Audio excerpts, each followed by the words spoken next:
आज के टाइम पे कोई भी न्यूज़ वेबसाइट स्टार्ट करना कोई रॉकेट साइंस नहीं रह गया है। डोमेन खरीदना, होस्टिंग लेना, फिर उस पर वर्डप्रेस इंस्टॉल करना, थीम, प्लगइन्स, ये सब कोई बड़ी बात नहीं रह गई है। लेकिन आपके मन में भी एक क्यूरियोसिटी होगा, मुझे भी कई बार क्वेश्चंस पूछे जाते हैं कि जो न्यूज़ वेबसाइट हम बना रहे हैं, जो हमारा न्यूज़ पोर्टल है, उसको क्या रजिस्टर कराना होता है, उसके लीगल एस्पेक्ट्स क्या हैं। तो आज की इस वीडियो में इसी के ऊपर डिस्कस करने वाले हैं। नमस्कार दोस्तों, आप सभी देख रहे हैं बिकम ब्लॉगर और मैं हूं सच्चिदानंद सिंह।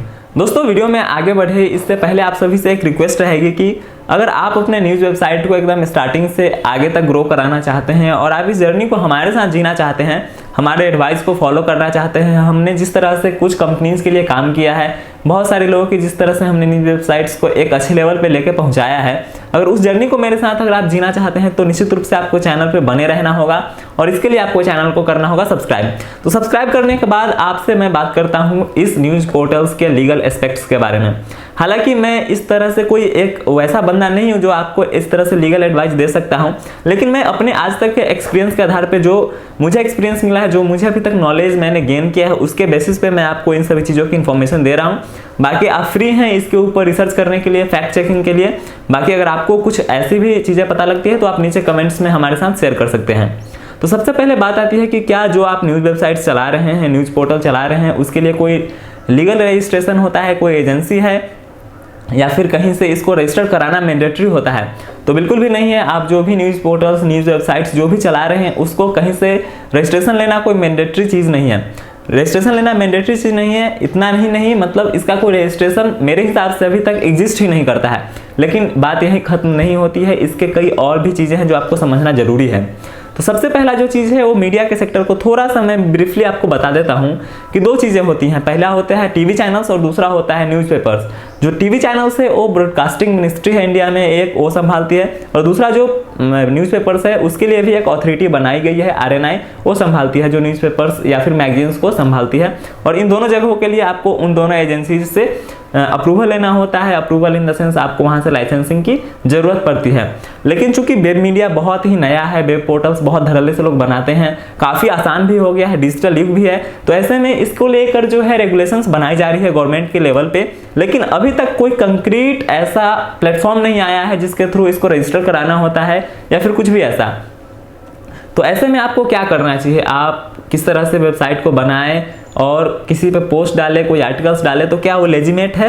तो यस, वो बिल्कुल लेजिमेट है। जो भी आप पोस्ट डाल रहे हैं, जो भी आप आर्टिकल डाल रहे हैं, वो बहुत ही लीगल है और बहुत ही ठीक ठाक है। उससे मतलब आपको डरने की या फिर कोई आपको इस तरह से ठग के ले जाए कि हाँ चलो भाई आपके लिए रजिस्ट्रेशन कर देते हैं, तो वो जरूरी नहीं है।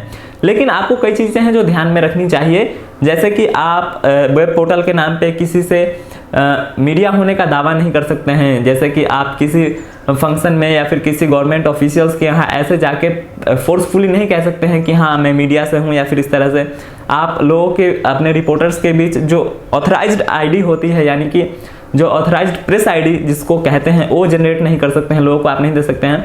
हालांकि रजिस्ट्रेशन एक एग्जिस्ट करता है कि आप अपने इस पूरे मीडिया की जो कंपनी है उसको रजिस्टर करा सकते हैं। मतलब एज ए मीडिया नहीं, लेकिन एज ए कंपनीज को निश्चित रूप से रजिस्टर करा सकते हैं। MSME में भी कई सारे ऐसे प्रोटोकॉल्स है जिसके थ्रू रजिस्ट्रेशन होता है। लेकिन ध्यान रहे, आपकी यह जो रजिस्ट्रेशन होगी वह मीडिया के रूप में रजिस्ट्रेशन नहीं होगी, वह आपके एक बिजनेस के रूप में रजिस्ट्रेशन होगी। चाहे तो आप इसको एज ए आप सोलो पे करा सकते हैं रजिस्टर, या फिर पार्टनरशिप के रूप में करा सकते हैं, प्राइवेट लिमिटेड भी खोल सकते हैं, लेकिन इसकी एज ए मीडिया रजिस्ट्रेशन नहीं होगी।